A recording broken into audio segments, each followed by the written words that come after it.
கர்த்தர் நல்லவர். எல்லாரும் சொல்லுங்க, கையை உயர்த்தி கர்த்தர் நல்லவர் என்று சொல்லுங்கள்.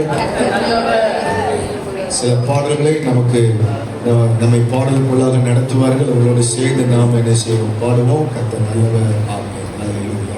ஆமென். ஹல்லேலூயா. நம்ம எல்லாரும் ஆராதிக்க வந்திருக்கிறோம். ஆமென். அவரிடத்திலே அன்பு கூற வந்திருக்கிறோம்.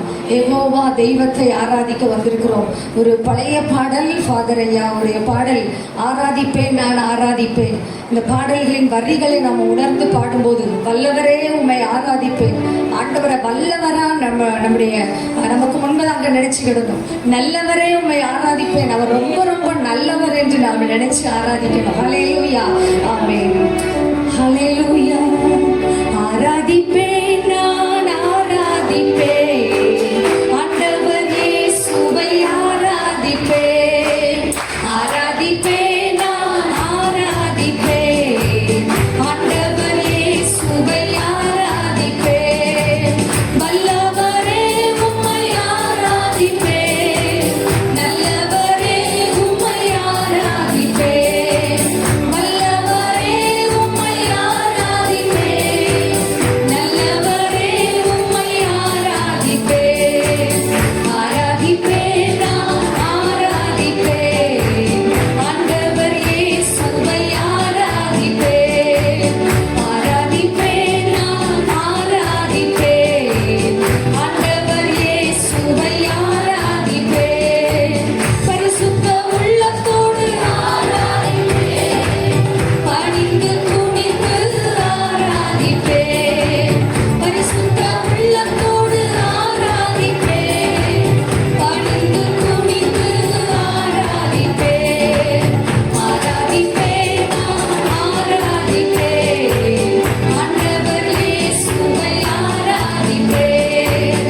ஆராதிப்பேன் நான் ஆராதிப்பேன், ஆண்டவர் இயேசுவை ஆராதிப்பேன். ஆவியிலே உம்மை ஆராதிப்பேன், உண்மையிலே உம்மை ஆவியோடு உண்மையோடு உமக்கு ஆராதிப்பேன். ஆண்டவரை ஆராதிப்பேன். எஸ், உண்மையிலே உம்மை ஆராதிப்பேன். ஆராதிப்பேன் நான்.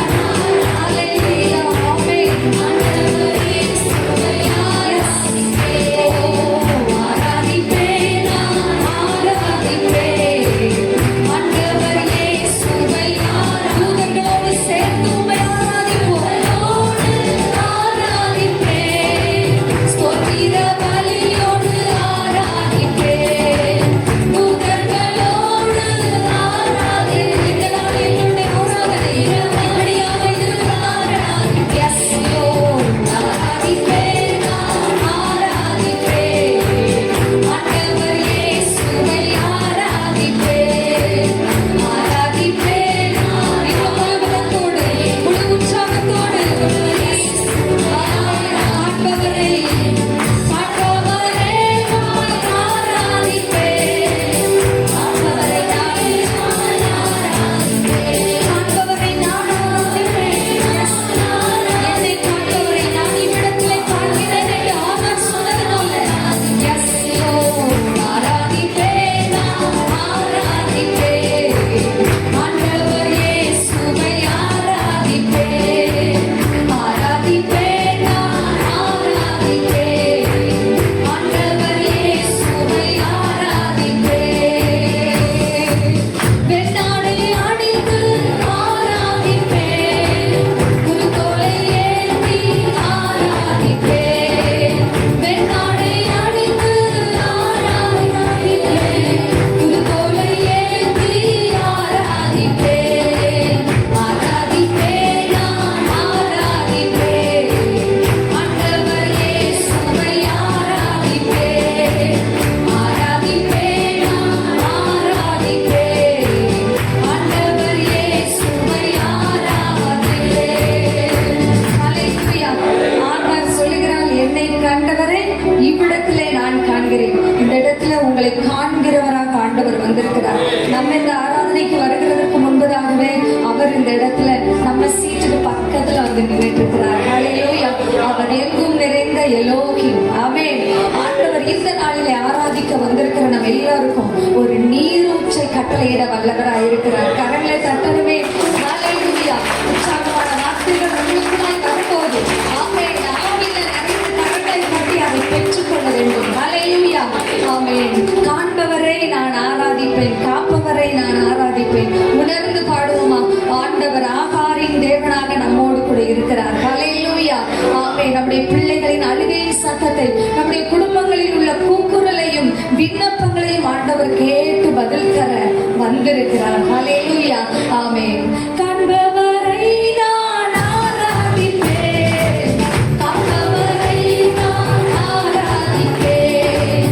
காண்பவரை நான் ஆராதிப்பேன், காப்பவரை நான் ஆராதிப்பேன். ஆராதிப்பேன், நான் ஆராதிப்பேன். ஆண்டவர் இயேசுவை ஆராதிப்பேன். ஆராதிப்பேன், நான் ஆராதிப்பேன்.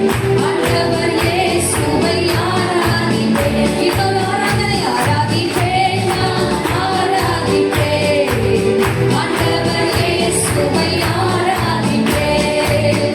ஆராதிப்பேன், நான் ஆராதிப்பேன். உமக்கு மாத்திரம்தான் ஆண்டவரே. இயேசுவை ஆராதிப்பேன். ஹல்லேலூயா. ஹல்லேலூயா.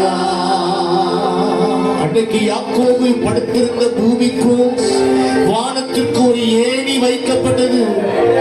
அந்த ஏணியில தேவ தூதர்கள் ஏறுகிறவர்களாக இறங்குகிறவர்களாக அவன் பார்த்து சொல்கிறான், இந்த ஸ்தலத்தில் மெய்யாகவே கர்த்தர் இருக்கிறார். இந்த ஸ்தலத்தில் கர்த்தர் மெய்யாகவே இருக்கிறார். நீங்க நினைக்கிறீங்க கர்த்தர் என் கூட இல்லைன்னு, என் குடும்பத்தோடு இல்லை என்று நீங்கள் ஒருவேளை யோசித்து இந்த இடத்துல வந்திருக்கலாம். கர்த்தர் உங்க கூட தான் இருக்கிறார். ஆண்டவர் உங்களோடு கூட இருக்கிறார். முழங்கால் படியிடுங்க. முழங்கால் படியிட்டு ஆண்டுடைய சமூகத்தில் உங்களை ஒப்பு கொடுத்து உங்களை தாழ்த்தி ஆண்டுடைய சமூகத்தில் அர்ப்பணியுங்கள். அர்ப்பணியுங்கள். ஆண்டவரே,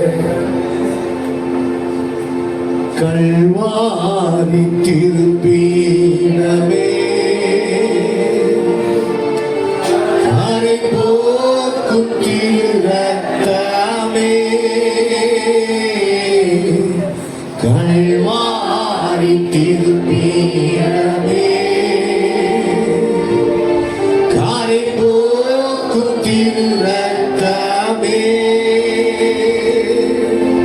உயிருள்ள பரிசுத்த ஜீவ பலியாக ஒப்பு கொடுத்தோம் ஐயா. உயிருள்ள பரிசுத்த ஜீவ பலியாக ஒப்பு கொடுத்தோம் ஐயா. மகிமை மகிமை மாட்சிமை மாறாய் நேசருக்கே. மகிமை மகிமை மாட்சிமை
எங்கள் தேவனை ஆராதிப்போம். எங்கள் தெய்வத்தை உயர்த்துவோம்.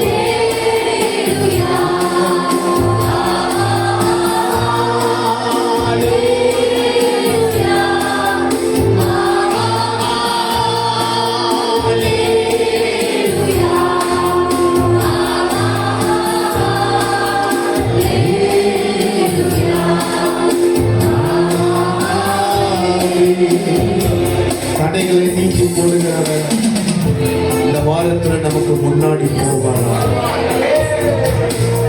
இயேசு என்ற நாமத்தில் எல்லா தடைகள் நீங்க உங்கள் காரியம் கைகூடி வர முடியாதபடிக்கு பலவிதமான வல்லமைகள் போராடி கொண்டிருக்கிறது. உனக்கு விரோதமாய் போராடுகிற எல்லாம் மனுஷீக வல்லமைகள், அந்தகார வல்லமைகள், எல்லாம் அசுத்த ஆவியின் போராட்டங்கள்.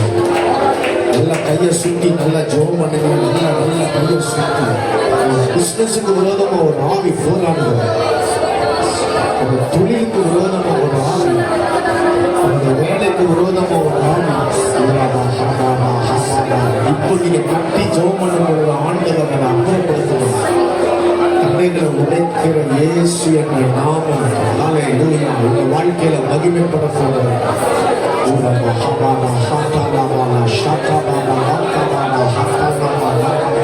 அடுத்த ஸ்டெப்புக்கு போக முடியாதபடிக்கு ஏதோ ஒரு முட்டுக்கட்டையாக நிற்கிறதான அந்த வல்லமைகள் ஹல்லேலூயா இப்பொழுது இயேசு என்ற நாமத்தினால விலகிப்படும்.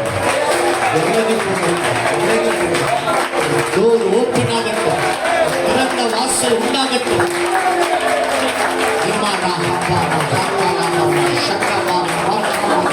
சுகவான்கள் சீக்கிரத்தில் துடிக்கும். நீதி உனக்கு முன்னாலே செல்லும். தன்னுடைய மகிமை உன்னை பின்னாலே காக்கும். பகலில் மேக ஸ்தம்பம் குறையக்கூடாது, இரவில் அக்கினி ஸ்தம்பம் குறையக்கூடாது. இஸ்ரவேல் ஜனங்களுக்கு 40 வருஷம் இது குறையாதபடி அவர்களோடு கூட சென்றது, முன் சென்றது. ஐயா சேர்த்த மேக ஸ்தம்பத்துக்காக, அக்கினி ஸ்தம்பத்துக்காக, தேவத்தின் பாதுகாப்புக்காக கர்த்தரை ஸ்தோத்திரம் பண்ணுங்க. ஸ்தோத்திரம் ஸ்தோத்திரம் ஸ்தோத்திரம் ஸ்தோத்திரம் ஸ்தோத்திரம் ஸ்தோத்திரம் ஸ்தோத்திரம். ஊழியத்தை ஆண்டவர் ஆசீர்வதிக்கும்படி கையா சேர்த்து எல்லாரும் கர்த்தரை ஸ்தோத்திரம் பண்ணுங்க. ஸ்தோத்திரம் ஸ்தோத்திரம் ஸ்தோத்திரம். உமக்காக நான் வாழும் ஆண்டவரே கையை உயர்த்தி சொல்லுங்க. உமக்காக நான் நிற்பேன். எங்க சபைக்கு ஆசீர்வாதமாக நான் ஆண்டவரை இருப்பேன். இந்த ஊழியம் வளர்வதற்கு நிறைய ஆத்துமாக்களை உள்ள கொண்டு வருவேன். இல்ல கை உயர்த்தி ஜெபம் பண்ணுங்க. இயேசுவே, ரட்சிக்கப்படாத ஜனங்களை ரட்சிப்புகளை நடத்தக்கூடிய அந்த கிருபைகளை எனக்கு தாரும். ஆமென். ஸ்தோத்திரம் ஸ்தோத்திரம் ஸ்தோத்திரம் ஸ்தோத்திரம் ஸ்தோத்திரம் ஸ்தோத்திரம் ஸ்தோத்திரம் ஸ்தோத்திரம் ஸ்தோத்திரம் ஸ்தோத்திரம் ஸ்தோத்திரம் ஸ்தோத்திரம். 4வது வார ஆராதனையில ஆண்டவர் நமக்கு தருகிற வார்த்தைகளை நாம் சில வசனங்களை நாம் வாசிக்க போகிறோம். எல்லாரும் எடுத்துக்கொள்ளவும். என்னாகமத்தின் புஸ்தகம் 23வது அதிகாரம் 21வது வசனத்திலிருந்து 24வது வசனம் வரைக்கும் நாம் வாசிக்க போகிறோம். எல்லாரும் சேர்ந்து சத்தமா நாம் வாசிப்போம். Book of Numbers chapter 23 verse number 21 to 24. சேர்ந்து வாசிப்போமா? அவர் யாக்கோபிலே அக்கிரமத்தை காண்கிறதும் இல்லை, இஸ்ரவேலிலே குற்றம் பார்க்கிறதும் இல்லை. அவர்களுடைய தேவனாகிய கர்த்தர் அவர்களோடே இருக்கிறார். ராஜாவின் ஜெய கம்பீரம் அவர்களுக்குள்ளே இருக்கிறது. தேவன் அவர்களை எகிப்திலிருந்து புறப்பட பண்ணினார். காண்டாமிருகத்துக்கு ஒத்த பலன் அவர்களுக்குண்டு. யாக்கோபுக்கு விரோதமான மந்திரவாதம் இல்லை, இஸ்ரவேலுக்கு விரோதமான குறி சொல்லுதலும் இல்லை. தேவன் என்னென்ன செய்தார் என்று கொஞ்ச காலத்திலே யாக்கோபையும் இஸ்ரவேலையும் குறித்து சொல்லப்படும். அந்த ஜனம் துஷ்ட சிங்கம் போல எழும்பும், பால சிங்கம் போல நிமிர்ந்து நிற்கும். அது தான் பிடித்த இரை பட்சித்து வெட்டுண்டோர்களின் இரத்தத்தை குடிக்கு மட்டும் படுத்துக் கொள்வதில்லை என்றான். கண்களை மூடி. யாக்கோபுக்கு விரோதமான மந்திரவாதம் இல்லை, இஸ்ரவேலுக்கு விரோதமான குறி சொல்லுதல் இல்லை. ஒன்றும் உங்களை சேதப்படுத்தாது. விசுவாசத்தோடு 10 தடவை ஸ்தோத்திரம் மாத்திரம் செலுத்துங்கள். பரலோக பிதாவே, ஸ்தோத்தரித்து இந்த ஆலயத்தில் உடைய வார்த்தையை கேட்க உட்கார்ந்திருக்கிற ஒவ்வொரு குடும்பங்களையும் ஆசீர்வதிங்க. இவர்களுக்கு விரோதமாய் எழும்பி நிற்கிறதான எல்லா விதமான மாந்திரிக கிரியைகள், எல்லா குறியின் ஆவிகள், அந்தகார லோகாதிபதிகள், பிசாசின் வல்லமைகள் இயேசுவின் நாமத்தில் செயலிழந்து போகட்டும். கர்த்தாவே, உடைய ஜனத்தை நீர் ஆசீர்வதியும். உங்க நாமம் உயர்த்தப்படட்டும். எங்களோடு நீர் பேசும். இயேசுவின் நாமத்தில் ஜெபிக்கிறோம் பிதாவே, ஆமேன் என்று சொல்லுங்கள். ஆமேன். கர்த்தர் நல்லவர். ஆண்டவருடைய நாமம் மகிமைப்படுவதாக. இஸ்ரவேல் ஜனங்களை ஆசீர்வதிக்கும்படி பீலேயாமுடைய வாயை திறந்து ஆண்டவர் சொன்னதான ஆசீர்வாதத்தின் வசனத்தில் ஒன்று, யாக்கோபுக்கு விரோதமான மந்திரவாதம் இல்லை, இஸ்ரவேலுக்கு விரோதமான குறி சொல்லுதல் இல்லை. இந்த பீலேயாம் சபிக்க வேண்டும் என்று அவன் வருகிறான். சபிக்க வேண்டும் என்று வருகிற அவனை ஆண்டவர் ஆசீர்வதிக்கும்படி அவன் வாயை திறந்து சாபம் வராதபடிக்கு ஆசீர்வாதத்தை ஆண்டவர் அவன் வாயிலிருந்தே என்ன செய்கிறான்னா புறப்பட பண்ணுகிறார். முழு இஸ்ரவேல் ஜனங்களையும் சபிப்பதற்காக அவனை கூட்டிட்டு வந்தா இவன் ஆசீர்வாதத்தை கொடுக்கிறான். அந்த ஆசீர்வாதத்தில் என்னாகவே 23வது அதிகாரத்தில் நீங்கள் வாசித்து பார்த்தீங்கன்னா பல ஆசீர்வாதங்களை சொல்கிறான். அதில் ஒன்று உங்களை சேதப்படுத்தாது. இந்த ஆசீர்வாதங்களை சொன்னதான பீலேயாமுடைய வாழ்க்கையிலிருந்து இன்னைக்கு சில காரியங்களை நம்ம கற்றுக்கொள்ள போகிறோம். இந்த பீலேயாம் எப்படிப்பட்ட ஆளு, இவனுடைய மிஸ்டேக் என்ன, இவன் சொன்ன அந்த ஒரு வார்த்தையில் எதுவும் உங்களை சேதப்படுத்தாது. ஒரு சம்பவம் எனக்கு ஞாபகம் வருது. ஒரு நாள் ஒரு சகோதரி நல்ல ரட்சிக்கப்பட்டு ஆண்டோடைய ஆலயத்துக்கு தவறாமல் வர்றவங்க, அவருடைய கணவனார் குடியில துன்மார்க்கமான ஒரு வாழ்க்கை வாழ்ந்து இவங்க சர்ச்சுக்கு வர்றத அவருடைய கணவனாருக்கு பிடிக்கவே இல்லை. சர்ச்சுக்கு போயிட்டு வந்த உடனே இந்த சகோதரியை பிடித்து அடிப்பார், சர்ச்சுக்கு போகக்கூடாது என்று. ஆனால் இந்த சகோதரி ஆண்டவர் மேலே இருக்கிறதான அந்த அன்பு, புருஷன் ஒரு பக்கம் அடித்தாலும் எப்படியாவது மறைந்து சர்ச்சுக்கு வந்துட்டு போயிடும். வாரம் எவ்ரி சண்டே இது எப்பெல்லாம் முடிச்சுட்டு போதோ அப்போல்லாம் துவைச்சி எடுத்துருவார். அடினா அடி, உங்கள் வீட்டு அடி இல்லை எங்கள் வீட்டு அடி எல்லாம் அடிப்பார். ஆனாலும் ஆராதனைக்கு வராமல் இந்த சகோதரி இருக்காது, அது பாட்டுக்கு ஆராதனைக்கு வரும். ஆனால் இந்த சகோதரி இந்த சகோதரனுக்காக தன் கணவனாருக்காக ஜெபம் பண்ண ஆரம்பித்தார். ராத்திரி படுக்கும் பொழுதெல்லாம் அவர் தூங்கிட்டு இருக்கும் பொழுது அவரை சுற்றி சிலுவை அடையாளத்தை போட்டு, ஆண்டவரே என் மாப்பிள்ளை எப்படியாவது ரட்சிக்கப்படணும், என்ன ரட்சித்து நான் உங்கள் அன்பை விளங்கிக்கிட்டேன், ஆனால் என் கணவனருக்கு உங்கள் அன்பு தெரியலை, ஒரு துன்மார்க்கமான ஒரு வாழ்க்கை வாழ்கிற உங்கள் அன்பை விளங்கி கொள்ளும்படி ஆண்டவருடைய மனக்கண்கள் திறக்கப்படட்டும் என்று அதிகமாக ஜெபம் பண்ண ஆரம்பிக்கிறார். ஒரு நாள் திடீர்னு முழிச்சிட்டார். இப்போ ஜெபம் பண்ணிட்டு இருக்கிறத பார்த்து கூட கொஞ்சம் அடிக்கிறார். அடி வெளுத்துட்டார். இந்த சகோதரி அதையும் அடி வாங்கிட்டு ஜெபத்தை நிறுத்தலை. ஜெபம் தூக்கும் பொழுதெல்லாம் ஜெபிக்குது. ஒரு தடவை இவர் அப்படியே வெளி ஊருக்கு போயிட்டு காட்டு வழியாக வந்தபோது இவர் என்ன செய்கிறாருன்னா, அந்த காட்டில் ராத்திரி தங்க வேண்டிய ஒரு சூழ்நிலை வருது. இந்த காட்டில் பேய் தொந்தரவு ரொம்ப ஜாஸ்தி. இப்போ அவருக்கு ஒரு உள்ளுணர்வு, பேய் இன்னைக்கு நம்மளை ஒரு பாடுபடுத்தி எடுத்துரும், ஊர் போய் சேர முடியாது, இங்கே தங்கி தான் ஆகணும். ஆனால் இன்னைக்கு ராத்திரி நம்ம தொலைஞ்சோம் அப்படின்னோடனே இந்த பேய்களின் கூட்டத்தில் அவர் மாட்டிக்கிட்டாரு. மாட்டினாலும் என்ன செய்தார்னா, இவருக்குள்ள ஒரு உள்ளான பயம் இருந்தாலும் பரவாயில்ல அப்படின்னு படுக்க ஆரம்பிக்கிறார். ஆனால் அவர் மனைவி இப்போ ஞாபகம் வருது. நம்ம மனைவி எப்போது இயேசுவின் ரத்தம் ஜெயன்னு சொல்லுவா, சிலுவையை சுற்றி போடுவாளே, நாமும் ஒரு வட்டத்தை போட்டு சிலுவையை என்ன செய்வோம், போட்டுட்டு படுப்போம் அப்படின்ட்டு ஒரு வட்டத்தை போட்டு சிலுவை அடையாளத்தை போட்டு என்ன செய்கிறாருன்னா அந்த வட்டத்துக்குள்ளே படுத்துட்டார். இப்போ பேய் கூட்டம்லாம் வருது இந்த ஆளை தூக்கிட்டு போகிறதுக்கு. ஒன்று இந்த ஆளை தூக்கிட்டு போகிறதுக்கு வந்த உடனே பேய்கள்லாம் அப்படி வந்த பேய் ஷாக் ஆகி நிற்கிது. இந்த வட்டத்தை பார்க்குறாங்க, சுற்றிலும் சிலுவை அடையாளம். அப்படி சொல்லிட்டு போகுதான், பானை ஓட்டப்பானை தான், ஆனால் போடப்பட்டிருக்கிற முத்திரையோ ராஜ முத்திரை.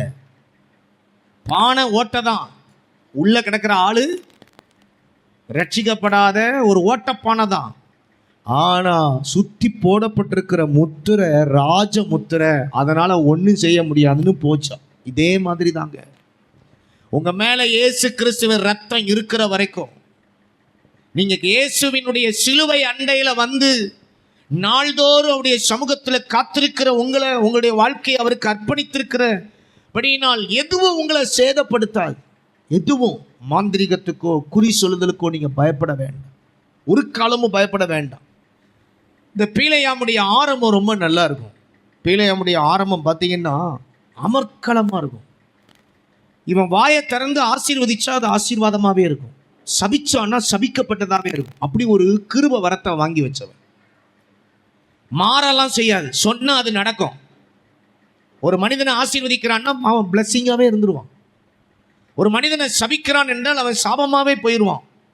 ஆனால் முடிவு பார்த்தீங்கன்னா பரிதாபமாக இருக்கும். இவனுடைய முடிவு ஆவியில் ஆரம்பம் பண்ணின சிலர் முடிவும் பொழுது பார்த்தீங்கன்னா ரொம்ப அவங்க வாழ்க்கை தள்ளாடிடுது. என்றைக்குமே ஸ்டடியாக நிற்கணும். ஒரு அல்ல சொல்லுங்க, அது வாழ்க்கையை ஆண்டவர் நமக்கு ஒரு முறை வாழ்வதற்காக தந்திருக்கிறார். சிலர்லாம் ஆரம்பம் ரொம்ப அமக்கலமாக இருக்கும், போக போக பார்த்தீங்கன்னா அவங்களுடைய லைஃப்பில் ரொம்ப சோர்வுகளும் முடிவும் ரொம்ப பரிதாபமாக போயிடும். பவுல் கலாத்திய சபைக்கு 3ஆம் அதிகாரம் 2வது வசனத்தில் கலாத்திய நிருபத்தில் சொல்லுவார், கலாத்திய சபையை பார்த்து, கலாத்திய சபையை ஆவில ஆரம்பம் பண்ணின நீங்கள் மாம்சத்தில் முடிக்கிறீர்கள் என்று எழுதுவார். அந்த சபையை கண்டித்து எழுதுவார். அந்த வசனத்தை வாசிங்க, கலாத்தியர் 3ஆம் அதிகாரம் 2வது வசனம். கலாத்திய சபைக்கு பவுல் சொல்லும் பொழுது சொல்வார், எதில் ஆரம்பமானது அந்த சபை, எதில் ஆரம்பமானது? கலாத்தியர் 3:2 அதில் வாசிக்கிறோம், ஒன்றை மாத்திரம் உங்களிடத்தில் நான் அறிய விரும்புகிறேன். நியாயப்பிரமாணத்தின் கிரியைகள்னாலேயோ 3:2 தானா? 3ஆம் அதிகாரம் 2வது வசனம் தானா? 3:3 இருக்குது பாருங்க. 3ஆம் அதிகாரம், ஆவியினாலே ஆரம்பம் பண்ணின நீங்கள் இப்பொழுது மாம்சத்தினாலே முடிவு பெற போகிறீர்களே. நல்ல கவனிங்க, ஆவியில ஆரம்பம் பண்ணியாச்சு, ஆனா முடிக்கும் பொழுது பாருங்க மாம்சத்துல முடிக்கிறார்கள். என்னைக்குமே நீங்க ஆவியில ஆரம்பம் பண்ணின நீங்க மாம்சத்துல ஒரு காலமும் முடிக்காதீங்க. மாம்ச முடிவு மரணம். மாம்சத்துல எதையும் யோசிக்க கூடாது. ஆவிக்குரியவன் ஆவிக்குரியவர்களை சம்பந்தப்படுத்தி அவன் யோசிக்கலாம். மாம்சத்துல பேசி விடாதபடிக்கு, மாம்சத்துல யோசித்து விடாதபடிக்கு கர்த்தர் உங்களுக்கு கிருபை தருவார். இவன் ஆரம்பம் நல்லா இருந்தது, முடிவு ரொம்ப பரிதாபமா இருந்தது. அப்புறம் பார்த்தீங்கன்னா இவன் தேவனோடு நல்ல ஒரு ரிலேஷன்ஷிப் வைத்திருந்தவன். கர்த்தரே இவனை சந்தித்தாராம் பீலையாம. எல்லாரும் போய் கர்த்தரை சந்திப்பாங்க, ஆனால் கர்த்தரே நேரடியாக இவரை சந்தித்தார். என்னாகமத்தின் புஸ்தகம் 23வது அதிகாரத்தில் நீங்கள் வாசித்து பார்த்தீங்கன்னா 3வது வசனத்தை வாசிங்க.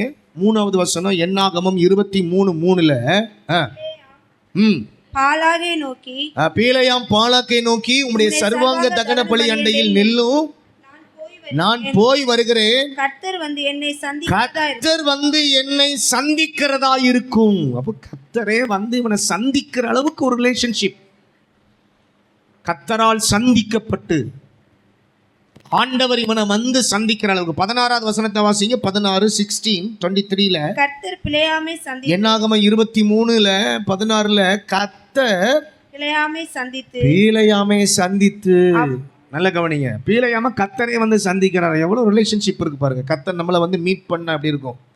நாம் அவரை போய் மீட் பண்றதை விட அவர் நம்மை மீட் பண்ணணும். அவன் எவ்வளவு பெரிய ஆளா இருந்திருப்போம். கை தட்டுங்க ஒரு அல்லேலூயா சொல்லுங்க. அல்லேலூயா, கர்த்தருக்கு மகிமை உண்டாகட்டும். தேவனே சந்திக்கிற ஒரு நபராக இருக்கிறான். ஆனா வாழ்க்கை அடி பிறந்து என்ன செய்கிறான் என்றால் முடிவு ரொம்ப பரிதாபமா இருக்கு. இவன் வாழ்க்கையில உள்ளதான 7 விதமான மிஸ்டேக்ஸ் என்ன என்பதை பற்றி உங்களோட நான் பேச விரும்புகிறேன்.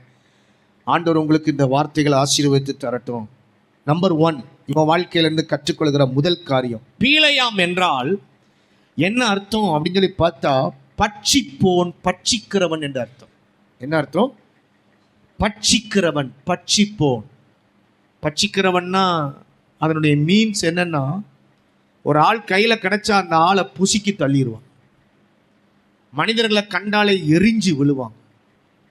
மனிதர்களை கண்டாலே ஆகாது. சில ஆட்கள் பார்த்தீங்கன்னா மனிதர்களோட நல்ல ஒரு நட்பு இருக்காது. முகம் கொடுத்து சந்தோஷமா பேச தெரியாது. சில ஆட்கள் ஆதியாகமம் 37:20 நீங்கள் வாசித்து பார்த்தால் அங்கே துஷ்ட மிருகமாயிருந்து பட்சிக்கிறார்களாம். ஒரு மனிதனை குறித்து அங்கே சொல்லப்படுது, ஒரு மனிதனுக்கு விரோதமாய் அவங்களுடைய சொந்த சகோதரர்களை எழும்பி 37வது அதிகாரம் இந்த மாலை ஆராதனையில் ஆண்டவர் நமக்கு தருகிறதான இந்த வார்த்தையில் முதல்ல 7 பாயிண்ட்ல ஒரு பாயிண்ட் பட்சிக்கிறவனாக இருக்கிறான். ஆனா இந்த யோசேப்பை அவர்களுடைய சொந்த சகோதரர்களை பட்சிக்கிறார்களா? வாசிங்க. நாம் அவனை கொன்று இந்த குழிகள் ஒன்றிலே அவனை போட்டு ஒரு துஷ்ட மிருகம் அவனை பட்சித்தது. ஒரு துஷ்ட மிருகம் அவனை வந்து என்ன செய்ததாம்? பட்சித்தது. நல்ல கவனிங்க. ஆனா பட்சித்தது யாரு? யோசேப்பா காலி பண்ணது யாரு? சகோதரர்கள். சகோதரர்கள் கூட பிறந்தவங்க, ஒரே ரத்தத்துல ஒரே தகப்பனுக்கு பிறந்தவர்கள். யோசேப்பை குழியில போட்டு அவருடைய வஸ்திரத்தை கலற்றி ஒரு ஆட்டினுடைய ரத்தத்தை அதுல தோய்த்து என்ன செய்கிறான்னா தகப்பன்ட்ட கொண்டு வந்து கொடுத்துட்டு சொல்றாங்க, உம்முடைய மகன் செத்துட்டான் அப்படின்றான்.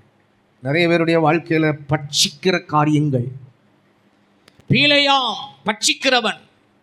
யோசேப்புக்கு எதிராக அவன் சொந்த சகோதரர்களே அவனை பட்சிக்கிற அளவுக்கு வந்தார்கள். நீங்கள் வேதத்தில் வாசித்து பார்த்தால், நீங்கள் பைபிளில் வாசித்து பார்த்தா 1 கொரிந்தியரின் புஸ்தகத்தில் 15ஆம் அதிகாரம் 32ஆம் வசனத்திலையும் தீத்து 1:12 தீத்து 1:12 முதல்ல வாசிங்க. ஒரு தீவே பட்சிக்கிற ஆட்களாக இருந்தாங்களாம் அந்த ஊர் ஆட்களே. ஒரு தீவே.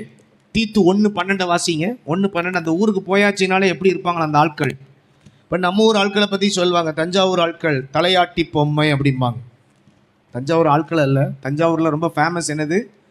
தலையாட்டி பொம்மை. திருநெல்வேலியில் அல்வா ரொம்ப ஃபேமஸ். இப்படி ஒவ்வொரு ஊருக்கு ஒன்று ஒன்று சொல்லுவாங்க. ஆனால் இந்த ஊரில் இருக்கிற ஆட்களை பாருங்கள், அவங்களுடைய கேரக்டர்லாம் எப்படி இருக்குதான்? தீத்து 1:12 வாசிங்க. கிரேத்தா தீவார் ஓயா பொய்யர் துஷ்ட மிருகங்கள் பெருவயிற்று சோம்பேறிகள் என்று அவர்களில் ஒருவனாகிய அவர்கள் தீர்க்கதரிசி ஆனவனே சொல்லி இருக்கிறான். அவங்க ஊருக்காரனே சொல்லியிருக்கிறான். அல்ல, அவங்க ஊர்ல இல்ல, ஒரு தீர்க்கதரிசியே சொல்லியிருக்கிறான். எங்க ஊர் ஆட்கள் எப்படி, உங்க ஊர் ஆட்கள்லாம் எப்படி பேச்சுவார்த்தை நடந்திருக்கு போல, டிஸ்கஸ் நடந்த உடனே எங்க ஊர் ஆட்கள் ஓயா புழுகினி. நம்பர் 2, அவ்வளோ வேறும் துஷ்ட மிருகங்கள், பட்சிக்கிற ஆளு. எப்படி இருக்கும் பாருங்க. அந்த ஊர்ல போய் மாட்டினா நம்மளாம் தொலைஞ்சோம், பட்சித்து தள்ளிடுவாங்க. 3வது சொல்றாங்க சாப்பாற்றாமங்கள்ன்றார். பெரு வயிற்று சோம்பேறிகள். ஒரே வயிற்றுக்காகத்தான் பேச்சு, வயிற்றுக்காகத்தான் ஓட்டம், வயிற்றுக்காகத்தான். கர்த்தரை ஆராதிக்கிறது கிடையாது, ஒன்றும் கிடையாது. கீரைத்தா தீவார் இப்படிப்பட்ட சுபாவம் உடையவர்கள். நீங்க அது மாத்திரம் இல்லை, வெளியில உள்ள ஒரு தீவை தான் பார்க்குறோம். சபைக்குள்ளேயும் சில ஆட்கள் துஷ்டமா இருந்தாங்களாம். சபைக்குள்ளே எபேசு சபையில பவுல் இருந்ததாக அவர் சொல்றார். 1 கொரிந்தியர் 15:32 வாசிங்க. இப்போ 1 கொரிந்தியர் 15:32, 1 Corinthians chapter 15 verse number 32 அதுல வாசிக்கிறோம். 1 கொரிந்தியர் 15:32, நான் எபேசுவிலே துஷ்ட மிருகங்களுடனே கூட போராடினேன் என்று மனுஷர் வழக்கமாய் நான் சொல்லுகிறேன். மனுஷர் வழக்கமா சொல்றாரு. என்ன சொல்றாருன்னா, எபேசுவிலே துஷ்ட மிருகங்களுடனே கூட போறான். எபேசுல ஒரு சபை இருந்தது, ஒரு சர்ச் இருந்தது. அந்த சர்ச்சில் உள்ள வந்த ஆட்கள்லாம் எப்படிப்பட்ட ஆட்களாக இருந்திருக்கிறாங்கன்னா, அந்த சபைக்குள்ள சில ஆட்கள் எப்படி இருந்திருக்கிறாங்கன்னா, பவுல் இந்த கொரிந்திய சபைக்கு எழுதும் பொழுது சொல்றார், எபேசுவிலே அங்க இருந்த ஆட்களுடைய சுபாவம் துஷ்ட மிருகம் போல இருந்தது. யாரை பட்சிக்கலாம், யாரை அழிக்கலாம், யாரை காலி பண்ணலாம், இப்படியே யோசித்து இப்படியே சிந்திக்கிற ஆட்கள் அந்த சபையில இருக்கிறாங்க. அது அவர் எழுதுறார். எபேசுல காடு கிடையாது, எபேசு ஒரு பெரிய பட்டணம். எபேசு என்பது ஒரு பெரிய பட்டணம். அந்த பட்டணத்துல அவர் இதை என்ன செய்யறாருன்னா, இப்படிப்பட்ட சுபாவம் உடைய மனிதர்கள் இருக்கிறாங்க. பார்த்தீங்கன்னா சில நேரங்களில் மாம்சீகமான காரியங்கள், பட்சிக்கிற காரியங்கள், இவைகள் சபையை பாதித்து விடும். அதனால தான் நமக்குள்ள பட்சிக்கிற சுபாவம் இருக்கக்கூடாது. வலது கையை உயர்த்தி ஜெபம் பண்ணுங்க, ஆண்டவரே நான் யாரையும் பட்சிக்க கூடாது, பீலையாமின் சுபாவம் என்னை விட்டு நீங்கி போகட்டும், இயேசுவின் நாமத்தில் ஜெபிக்கிறோம் பிதாவே, ஆமென் சொல்லுங்க. 2வது பீலையாமினுடைய கேரக்டர்ல 2வது அவனுடைய பேக்ரவுண்டை பார்ப்போம் கொஞ்சம். என்னாகமத்தின் புஸ்தகம் 22:6 வாசிங்க. அவங்க அப்பா யாராம்? என்னாகமத்தின் புஸ்தகம் 22:6, the book of Numbers chapter 22 verse number 6 வாசிங்க. என்னாகமம் 22:6, அவர்கள் என்னிலும் ஆசிர்வதிக்கப்பட்டவன், சபிக்கிறவன் சபிக்கப்பட்டவன், மகன் என்று அறிவேன். ஆ, ஆதலால் 5வது வசனத்துல இருக்கு பாருங்க, அவன் பேயோரின் குமாரனாகிய பிலேயாம் பீலையாமை அழைத்து வரும்படி 5ஆம் வசனத்துல இருக்குது. அப்போ இவனுடைய அப்பா பேர் பேயோர். பேயோர் என்றால் பாகாலுக்கான ஒரு பெயர், அந்நிய தெய்வத்தின் பெயர். அப்போ அவங்க அப்பா தெய்வ பிள்ளையா வாழல, தெய்வத்தினுடைய பிள்ளையா அவர் வாழல, பாகால். நீங்க பாகால் பெயர்னு நீங்க அதே அதிகாரத்துல நீங்க வாசித்து பார்த்தீங்கன்னா என்னாகமத்தின் புஸ்தகத்திலேயே 25:5 வாசிங்க, 25:5 வாசிங்க, 25:5. அப்படியே மோசே இஸ்ரவேலின் நியாயாதிபதிகளை நோக்கி, நீங்கள் அவரவர் பாகால் பேயோரை பற்றி கொண்டு, இஸ்ரவேலிலே ஒரு விக்கிரகம் ஒன்று உண்டு, பாகால். அந்த பாகாலை வணங்குற ஆட்கள் எல்லாம் எப்படிப்பட்டவர்கள்னா, தெய்வத்துக்கு, உண்மை ஆண்டவருக்கு இடம் கொடுக்காமல் அந்நிய தெய்வத்தின் பிள்ளைகளாகவே வாழுவாங்க. பீலேயாமினுடைய தகப்பனுடைய சுபாவங்களும் இந்த பீலேயாமினுடைய அப்பாவினுடைய அந்த வாழ்க்கை முறைகளும் எப்படி இருந்ததுன்னால், அந்நிய தெய்வத்தின் பிள்ளையாகவே வாழ்ந்தார்கள். இந்த உலகத்துல தெய்வத்தின் பிள்ளையாகவே நாம வாழணும். கை வைத்து ஒரு அல்ல சொல்லுங்க. உலக முடிவு பரியந்த நாம ஏசப்பாவின் பிள்ளைகளாகவே வாழணும். இன்னொரு ஆளினுடைய பிள்ளை என்பதை விட நான் ஏசப்பாவின் பிள்ளை. இந்த தஞ்சாவூர்ல இயேசுவுக்காக நான் வாழுகிற ஒரு சில்ட்ரன் ஆஃப் காட். கை உயர்த்தி ஒரு அழில சொல்லுங்க, நானும் என் வீட்டாரமோ வென்றால் கர்த்தரையே சேவிப்போம். கை தட்டி ஆமேன்னு சொல்லுங்க. ஆமேன். வேறு யார் எதை சேவித்தாலும் நாங்கள், எங்கள் குடும்பம் தெய்வத்தின் பிள்ளையாகவே நாங்க வாழுவோம். அப்படி ஒரு வைராக்கியம் உங்களுக்குள்ள இருக்கணும். 3வது யூதா 11வது அதிகாரத்தை திருப்புங்க. யூதா 11வது அதிகாரம்ல 11வது வசனம். யூதா புஸ்தகம் வெளிப்படுத்தின விசேஷத்துக்கு முந்தின புஸ்தகம். வெளிப்படுத்தின விசேஷத்துக்கு முந்தின புஸ்தகத்துல யூதா ஒரே அதிகாரம் தான். அதுல 11வது வசனத்தை வாசித்து பார்த்தீங்கன்னா, பீலேயாமை பத்தி யூதா எழுதுவாரு, இவர்களுக்கு ஐயோ, இவர்களுக்கு ஐயோ, இவர்கள் காயினுடைய வழியில் நடந்து பிலேயாம் கூலிக்காக செய்த வஞ்ச பீலேயாம் கூலிக்காக செய்த கூலி பணம். பீலேயாமுடைய ஆரம்பம் நல்லா இருந்தது, சொன்ன அப்படி நடக்கும். ஆனா அவன் சபிக்கப்பட்டிருக்கும். ஆரம்பம் நல்லா இருந்த மனுஷனை மோவாப்பிய மூப்பர்களும் மீதியானியர் மூப்பரும் வந்து பாலாக்கு ராஜா அனுப்பி விடுகிறான். பீலேயாம கூட்டிட்டு வாங்க, அவன் சொன்னது நடக்கும். இந்த இஸ்ரவேல் ஜனங்களை ஒன்றும் செய்ய முடியாது. ஏன்னா இஸ்ரவேல் ஜனங்களுக்கு எதிராக மந்திரம் வச்சாலும் மாயம் வச்சாலும் ஒன்றும் பழிக்காது. ஒன்று செய்யலாம், இந்த ஆட்களை சபிச்சிடலாம், அதுக்கு கூட்டிட்டு வாங்கன்னு அனுப்புகிறான். அனுப்பின உடனே இவங்கெல்லாம் வந்து, பீலேயாம் உன்னை ராஜா கூப்பிடுறாருன்னு உடனே அவன் வரமாட்டேன்றான். கர்த்தர் போக வேண்டான்ட்டார். ஃபஸ்ட்டு நீ இவங்களோட என்ன செய்ய வேண்டாம், போக வேண்டாம். என்னாகம 22 தான் இவன் லைஃப் தொடங்குது, இவனை பற்றி ஆரம்பிக்குது. அதை நீங்கள் வாசித்து பாருங்கள் வீட்டில் போய். என்னாகம 22 நீங்கள் வாசித்து பாருங்க, 31 வரைக்கும் நீங்கள் வாசித்து பாருங்க. அவனுடைய வாழ்க்கை ஜீவியத்தில் ஆண்டவர் முதல்ல போக வேண்டாம் பாரு. அப்புறம் இந்த ராஜா கிட்ட போய் இவங்க வந்தவங்க சொல்லுவாங்க, அவன் வரமாட்டேக்கான் அப்படின்னோடனே திரும்ப ராஜா என்ன செய்வார்னா, நிறைய காணிக்கைகளை கொடுத்து அனுப்புவார், கணவான்களை அனுப்புவார்.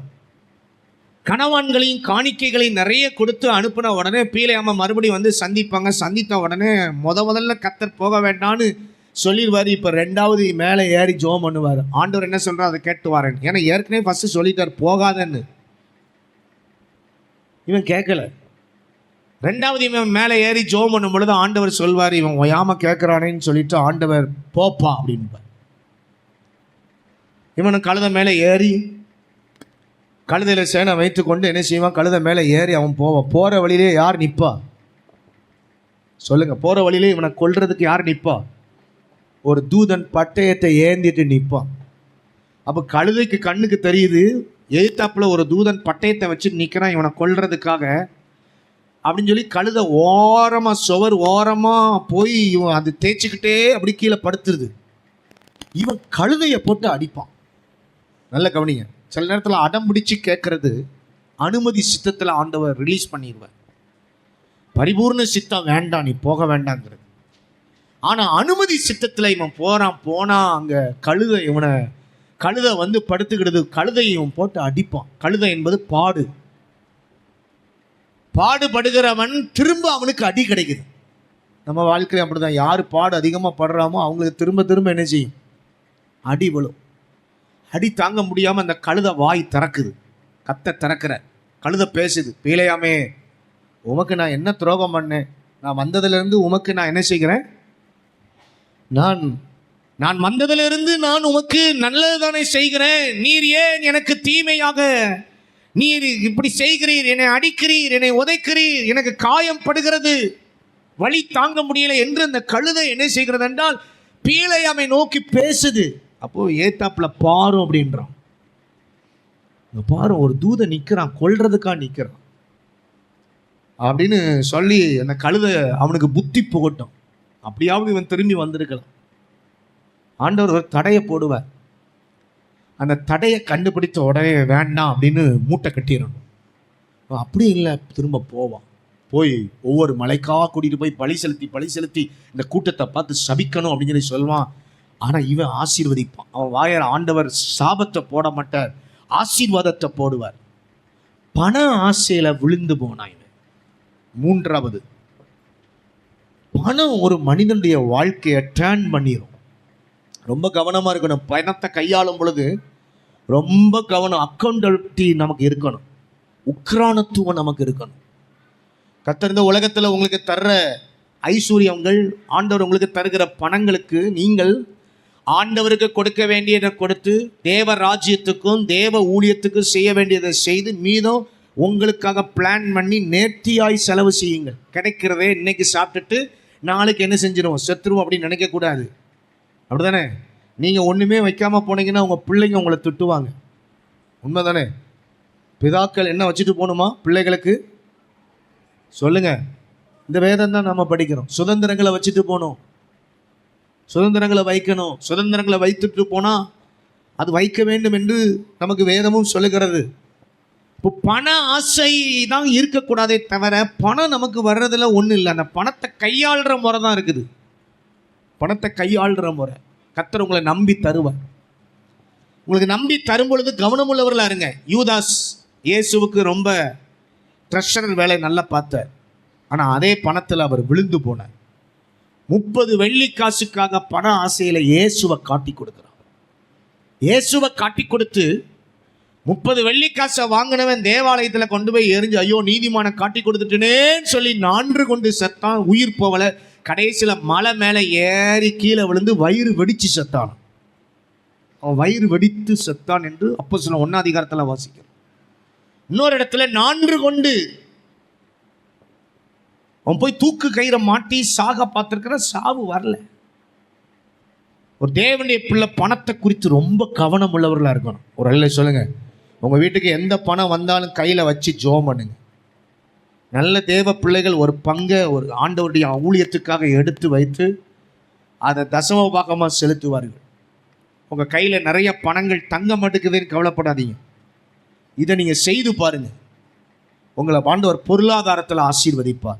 4வது, இவன் எப்படிப்பட்ட ஆளு? யூதா 11வது வசனத்திலே வாசிக்கிறோம், பீலையாம் கூலிக்காக செய்த வஞ்சகத்திலே விரைந்து ஓடி. வஞ்சகக்காரன். 4வது கேரக்டர் பீலையாம் இருந்த மிஸ்டேக் என்னன்னா வஞ்சகக்காரன். என்ன காரன் சொல்லுங்க? வஞ்சக. யாரையும் வஞ்சிக்க கூடாது, ஏமாற்றக்கூடாது. வஞ்சகம்னா ஏமாத்துறது. இந்த உலகம் பாருங்க, யாரையாவது ஒரு ஆளை ஏமாற்றி எத்தி பிழைச்சி ஓடிக்கிட்டே இருக்குது. சிலருடைய வண்டியெல்லாம் அப்படி தான் ஓடுது. இந்த பீலையாமும் வண்டியும் கொஞ்ச நாளைக்கு ஓடிச்சு. அப்புறம் முடிவு பார்த்தா வண்டி பிரேக் ஆயிடுச்சு. ஏமாத்துற கூட்டம் ஓடாதுங்க கதை. யாரையும் வஞ்சிக்க கூடாது, நீங்களும் வஞ்சிக்கப்படக்கூடாது. ஏதேன் தோட்டத்தில் ஏவாளை சர்ப்பம் என்ன செய்ததாம்? வஞ்சித்தது. வஞ்சித்ததுன்னு என்ன அர்த்தம்? ஏமாத்தினது. எப்படி ஏமாத்தினது? சர்ப்பம் எப்படி ஏமாத்தினது? ஒரு கொத்தி விஷத்தை கக்கிட்டு போயிட்டா.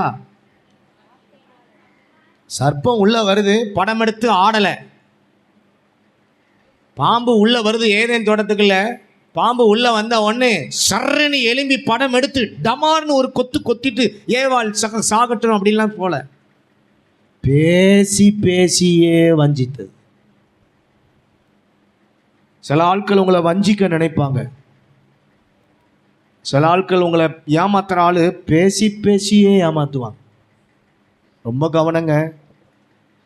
ஆவிக்குரிய ஜீவியத்தில் ஓவர் டாக்கிங், மூணாவது ஆளை பற்றி பேசுறதுக்கு ஒரு ஆள் வர்றாங்கன்னா அவாய்ட் பண்ணிடுங்க. நிறைய பேருடைய வாழ்க்கையை நான் பார்த்துருக்குறேன். மூணாவது ஆளினுடைய பேச்சு உங்களுக்கு தேவையில்லை. உங்க குடும்பம் அவங்க குடும்பம், நீங்க ரெண்டு பேரும் பேசுறீங்க, ரெண்டு பேருடைய உரையாடல் ரெண்டு பேரும் நல்லா விசாரிச்சுக்கலாம். ஆனா மூணாவது ஒரு ஆளுடைய பேச்சை வச்சு ஒரு உரையாடல் ஆரம்பிக்குதுன்னா வஞ்சகத்துல விழ போறீங்கன்னு அர்த்தம். நீங்க வஞ்சகக்காரர்களா இருக்காதீங்க, நீங்க வஞ்சகத்திலையும் மாட்டிக்கொள்ளாதீங்க. ரொம்ப கவனம். ஆவிக்குரிய வாழ்க்கையில நிறைய பேருடைய வாழ்க்கை விழுந்து போறதுக்கு காரணம், விசுவாசத்துல குறைவு ஏற்படுறதுக்கு காரணம், ஜெபம் இல்லாம சும்மா கதையை பேசிக்கிட்டு போறதுக்கு காரணம் வஞ்சகத்துல மாட்டிக்கொள்ளுகிறார்கள். நிறைய ஆட்கள் வஞ்சகத்துல மாட்டிக்கொள்ள. அதான் கொலோசியர்ல பவுல் எழுதும் பொழுது சொல்றார், 2வது அதிகாரம் 4வது வசனத்தில், ஒருவனும் உங்களை நயவசனிப்பினால் வஞ்சியாதபடிக்கு பாருங்கள் அப்படின்ற. கொலோசியர் 2ஆம் அதிகாரம் 4வது வசனத்தில் இருக்குது. ஒருவனும், எல்லாரும் சேர்ந்து வாசிங்க, இதை வாசிங்க. ஒருவனும் நயவசனிப்பினாலே உங்களை, ஆமா நயவசனிப்புன்னு இருக்குது. சிலர்லாம் பேசுனா வயிற்றுல இருக்கிற பிள்ளைய என்ன செஞ்சிடும், அப்படி நழுவி கீழே விழுற மாதிரி பேசுவாங்க. தெரியுமா உங்களுக்கு அப்படின்னு ஆரம்பிப்பாங்க. அவ்வளோதான், ஜோலி முடிஞ்சது. தெரிஞ்சு என்னத்துக்கு ஆகிறது? நீங்க சொல்லணும், தெரிஞ்சு என்னத்துக்கு ஆகிறது? உங்க காரியத்தை பேசுங்க, அவங்க காரியம் வேண்டாம். சில நேரத்தில் நம்ம கண்ட குப்பைகளையும் நம்ம காதில் வாங்கிறதுனால நம்முடைய மனதை ரொம்ப கரைப்படுத்திடுறோம், வஞ்சிக்கப்பட்டிருந்தோம். ஏன் இந்த வஞ்சகத்தில் விழுகிறீர்கள்? பீலையாம் செய்த மிஸ்டேக். வஞ்சகம் பண்ணுகிறவன், வஞ்சிக்கிறவன். 5வது குறிப்பு, வெளிப்படுத்தின விசேஷம் 2ஆம் அதிகாரம் 14வது வசனத்தில் ஆவியானவர் சபைகளுக்கு 7 சபைகளுக்கு சொல்லும் பொழுது அதுல ஒரு சபையை குறித்து சொல்கிறார். வெளிப்படுத்தின விசேஷம் ரெவலேஷன் சாப்டர் 2 verse number 14 வாசிங்க. ஆகிலும் சில காரியங்களை குறித்து உன் பேரில் எனக்கு குறை உண்டு. விக்கிரகங்களுக்கு படைத்தவைகளை விக்கிரகங்களுக்கு படைக்கப்பட்டதை நீ என்ன செய்கிறாய்? புசிப்பதற்கும். ஆண்டவர் இங்கே பெர்கமு சபையை பற்றி சொல்றார். பெர்கமு சபையை பற்றி சொல்லும் பொழுது 12ஆம் வசனத்துல சொல்றார், விக்கிரகங்களை படைத்தவர்களை புசிப்பதற்கு, வேசித்தனம் பண்ணுவதற்கு ஏதுவான இடரலை இஸ்ரவேல் புத்திரர் முன்பாக போடும்படி பாலாக் என்பவனுக்கு போதனை செய்த பீலேயாமினுடைய போதகத்தை. நல்ல கவனிங்க. பீலேயாமுடைய மிஸ்டேக் என்னன்னா, தவறான போதகம் பண்ணுகிறவன். நம்ம நினைக்கிறோம் பீலையாம் ஒரு நல்ல தீர்க்கதரிசி, அவன் சொல்றது நடக்கதான் செஞ்சுது, வாயை திறந்து அப்படி நடக்கும், அவன் சொன்னது அப்படி நடக்கும், நல்ல ரிலேஷன்ஷிப் உள்ளது. ஆனால் அவன் பண்ண மிஸ்டேக் எனக்கு தவறான டீச்சிங் இருந்ததுதான். ராங் டீச்சிங், தவறான போதகம். என்ன போதகம் பண்ணால் அந்த சபைக்கு அவர் சொல்லும் பொழுது சொல்ற, விக்கிரகங்களுக்கு படைத்தவைகளை புசிங்க, சாப்பிடுங்க. விக்கிரகம் ஒன்று தான், எல்லா ஜாமியும் ஒன்று தான், எம்மதமும் சம்மதம். இங்கேயும் திருவிருந்து எடுங்க, பிள்ளையார் கோயில் போனால் அங்கிட்டும் பாயாசத்தை வாங்கி குடிங்க, அங்கிட்டு முஸ்லீம் மசூதிக்கு போனால் அங்கேயும் என்ன செய்யுங்க, கஞ்சியை வாங்கி உங்கள் வாட்டுக்கு குடிங்க, அடிங்க, ஒன்றும் கிடையாது. அது வாட்டுக்கு என்னத்தையும் சாப்பிடுங்க, என்னத்தையும் வைங்க. இவன் போதகம் அப்படி. அடுத்த போதகம் என்னன்னா, வேசித்தனம் பண்ணுறதுக்கு இவன் போதனை பண்ணான். அப்பா, வேசித்தனம் பாவம் இல்லைன்னு இருக்கான். எவ்வளோ பெரிய போதகம் பாருங்க. இன்னைக்கு இந்த உலகத்தில் நிறைய டீச்சிங் இருக்கு, ராங் டீச்சிங், ராங் டாக்டரின்ஸ் நிறைய இருக்குது. கவனம் உள்ளவர்களாக இருக்கணும். அதெல்லாம் ஆண்டவர் நமக்கு கொடுத்த சபையோடு ஆராதித்து சபையில் கொடுக்குற வார்த்தைகளை கவனமாக கேட்டு நல்ல போதகத்தில் நீங்கள் வளருங்க. நல்ல போதகம் உங்களுக்குள்ள வரணும். தவறான போதகம். இன்னொரு மிஸ்டேக் இருக்குது பாருங்க. என்னாகமம் 31:16 வாசிங்க. 6வது என்னாகமம் 31:16. என்னாகமத்தின் புஸ்தகம் 31:16 என்ன சொல்லுகிறது? 31 verse number 16 என்ன சொல்லுகிறது? சங்கதியிலே ஆ, பிலேயாமின் ஆலோசனையிலும் பீலேயாமின் ஆலோசனையிலும் இஸ்ரவேல் புத்திரர் கர்த்தருக்கு விரோதமாய் துரோகம் பண்ண காரணமாய் இருந்தவர்கள் இஸ்ரவேல் புத்திரர் கர்த்தருக்கு விரோதமாய் துரோகம் பண்ணுவதற்கு பீலேயாமினுடைய ஆலோசனை தவறான ஆலோசனை காரணமா இருந்தது. எப்படி பாருங்க, பீலேயாமுடைய மிஸ்டேக் பாருங்க. ஆறாவது பீலேயாமினுடைய தவறான ஆலோசனை காரணம். நல்ல ஆலோசனையும் இருக்குது, கெட்ட ஆலோசனையும் இருக்குது. நல்ல ஆலோசனையும் இருக்குது, கெட்ட ஆலோசனையும் இருக்குது. நீங்கள் ஆலோசனை கேட்குற ஆள் எதுக்காக உங்களுக்கு அப்படி சொல்கிறாங்கங்கிறத நீங்கள் அனலைஸ் பண்ணணும். எல்லாம் சொல்கிறாங்களேன்னு அப்படி கேட்கக்கூடாது. கணவன் மனைவியாக இருக்கிறீங்க, நீங்கள் 2 பேரும் நல்லா ஐக்கியமாக வாழணும். யாரோ ஒருத்தர் உங்களுக்கு வந்து ஆலோசனை சொல்கிறான், அவன் மனைவியை பார்த்தியா, அவன் புருஷனை பார்த்தியா அப்படின்னு ஏதாவது ஒன்றை தூண்டி விடுறாங்க. நீங்கள் 2 பேரும் உட்காந்து அனலைஸ் பண்ணணும், ஏன் சொல்கிறாங்கன்னு. நீங்கள் உடனே அதை கேட்டுட்டு வந்து போட்டு அடின்னு போட்டு அடித்து மிதின்னு மிதித்து தோசம் பண்ணிங்கன்னா பிறகு அவள் சோறுக்கு பொங்கி கொடுக்காம என்ன செய்வா? அவ்வளோதான், குடும்பம் அவ்வளோதான். எத்தனையோ குடும்பங்கள் உடைந்து போகிறதுக்கு தவறான ஆலோசனைகள் காரணமாக இருந்திருக்கிறது. ஆலோசனை ஒரு குறிப்பிட்ட வரைக்கும் தான், கேட்குற ஆட்களுக்கு சொல்லலாம். கேளாத ஆளுக்கு ஆலோசனை சொல்லவே கூடாது. சில ஆட்கள்லாம் ஆலோசனையை கேட்கவே விரும்ப மாட்டாங்க. ஆனால் சில நல்ல ஆலோசனைக்காரர்கள் இருக்கிறாங்க, நல்ல ஆலோசனை சொல்லுவாங்க. சிலர் தவறான ஆலோசனையில் மாட்டி விடுவாங்க. இந்த பீலேயாம் தவறான ஆலோசனைக்காரன். இந்த ஆலோசனையை கேட்டு இஸ்ரவேல் புத்திரர் கர்த்தருக்கு விரோதமாக துரோகம் பண்ணி அதில் அந்த வாதையில் நிறைய பேர் செத்தாங்களாம். எத்தனாயிரம் பேர் செத்தாங்க தெரியுமா? என்னாகும் 23 அதிகாரத்தை வீட்டில் போய் வாசித்து பாருங்க. அவங்களுக்கு என்ன ஆலோசனை கொடுத்தான்னா, இந்த இஸ்ரவேல் புத்திரரை மந்திரவாதத்தால் வீழ்த்த முடியாது, குறி சொல்லுதலால் வீழ்த்த முடியாது, இவங்களை ஒன்றுமே பண்ண முடியாது, நீங்கள் போர் பண்ணாலும் ஜெயிக்க முடியாது. ஆனால் இஸ்ரவேல் புத்திரரை தோல்வி அடைய பண்ணணும்னா ஒரு காரியம் செய்யலாம், உங்கள் வீட்டில் இருக்கிற பெண் பிள்ளைகளை இவங்களுக்குள்ள என்ன செய்யுங்க?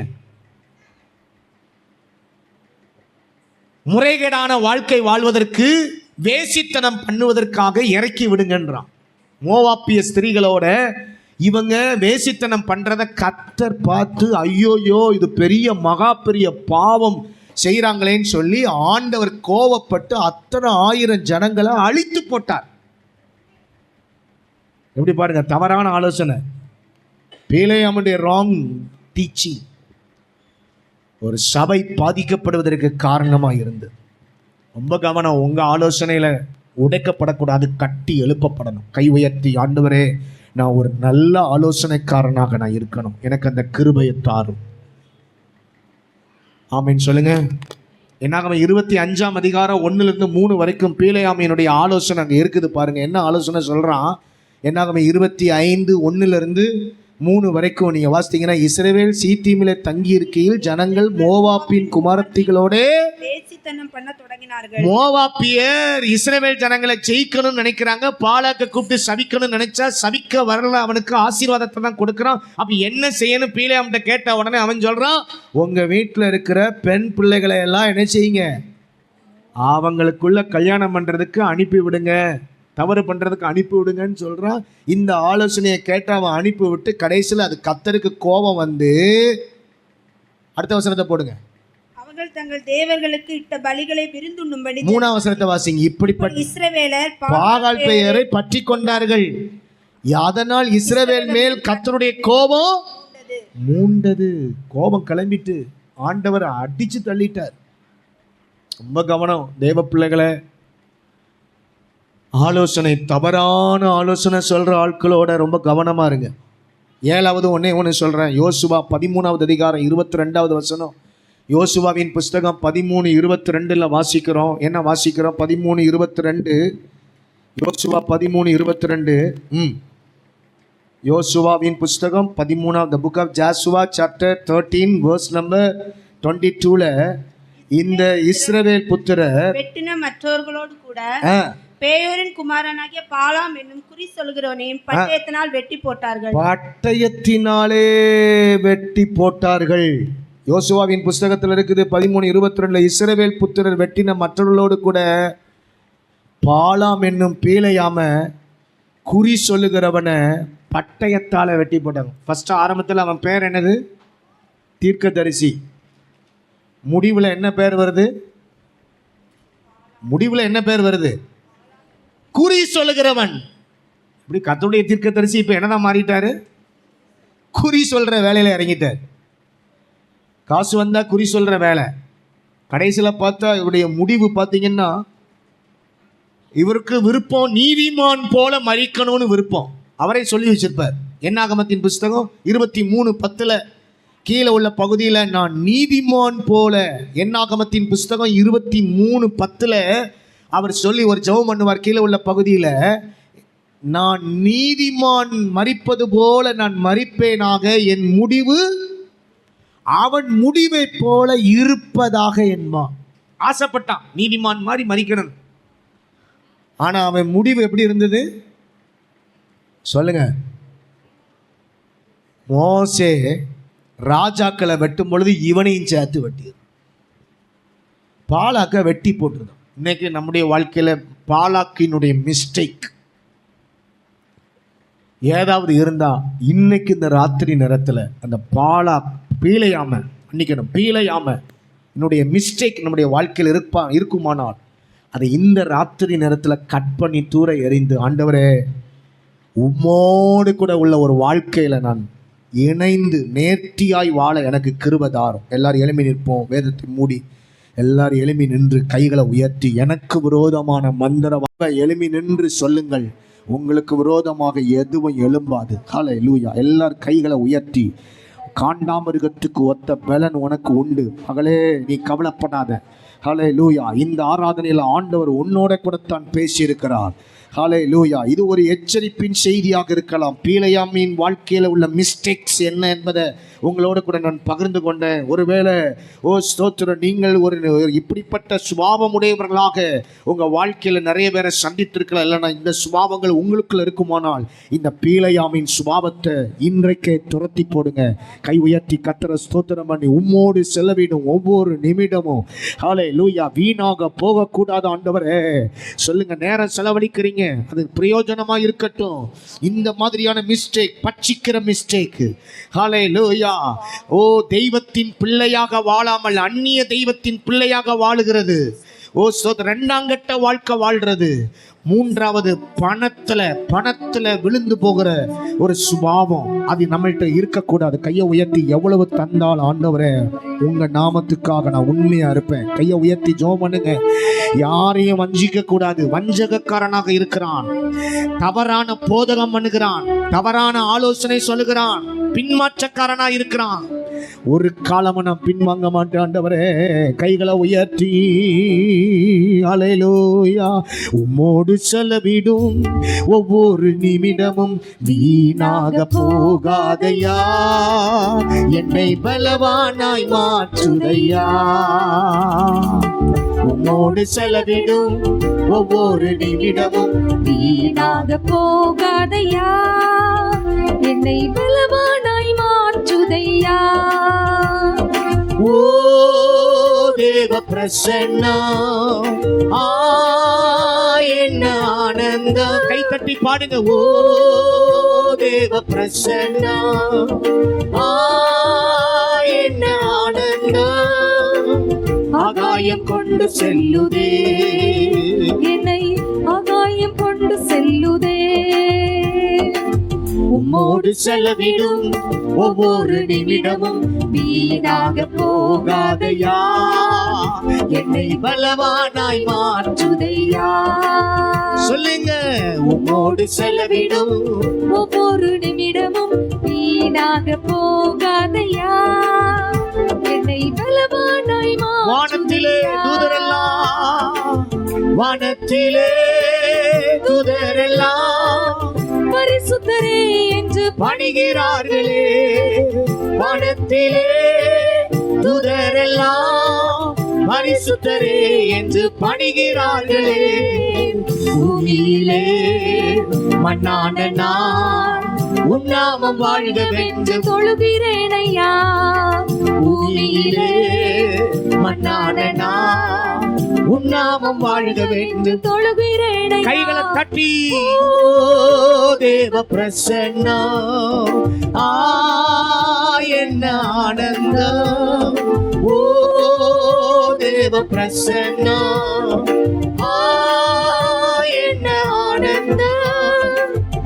ஆகாயம் கொண்டு செல்லுதே, என்னை ஆகாயம் கொண்டு செல்லுதே, ஆகாயம் கொண்டு செல்லுதே, என்னை ஆகாயம் கொண்டு செல்லுதே. ஓ, உம்மோடு செலவிடும் ஒவ்வொரு நிமிடமும் வீணாக போகாதையா, என்னை பலவானாய் மாற்றுதையா. உம்மோடு செலவிடும் ஒவ்வொரு நிமிடமும் வீணாக போகாதையா, என்னை பலவானாய் மாற்றுதையா. ஆண்டவரே, வீலையாம் பண்ணின மிஸ்டேக் எங்க வாழ்க்கையில இருக்கக்கூடாது. கையை உயர்த்தி நாங்க எல்லாரும் ஜெபம் பண்றோம். ஆரம்பம் எப்படி இருந்ததோ அதுபோல எங்க முடிவும் சம்பூர்ணமா இருக்கட்டும். உம்மை விட்டு விலகிடக்கூடாது. பரிதாபமான நிலைமைக்கு நாங்கள் தள்ளப்படக்கூடாது. உங்க சமூகத்துல கையை உயர்த்தி நாங்க நிக்கிறோம்ப்பா. எங்க குடும்பங்கள், எங்கள் பிள்ளைகள் வாழ்ந்திருக்கட்டும், சுகித்திருக்கட்டும், நன்மையால நிரப்பப்பட்டிருக்கட்டும். பொல்லாத சுபாவங்கள் இருக்குமானால் அதெல்லாம் எடுத்து போடும். நல்ல சுபாவங்களை எங்களுக்குள்ள தார். இயேசுவின் நாமத்தில் ஜெபிக்கிறோம் பிதாவே.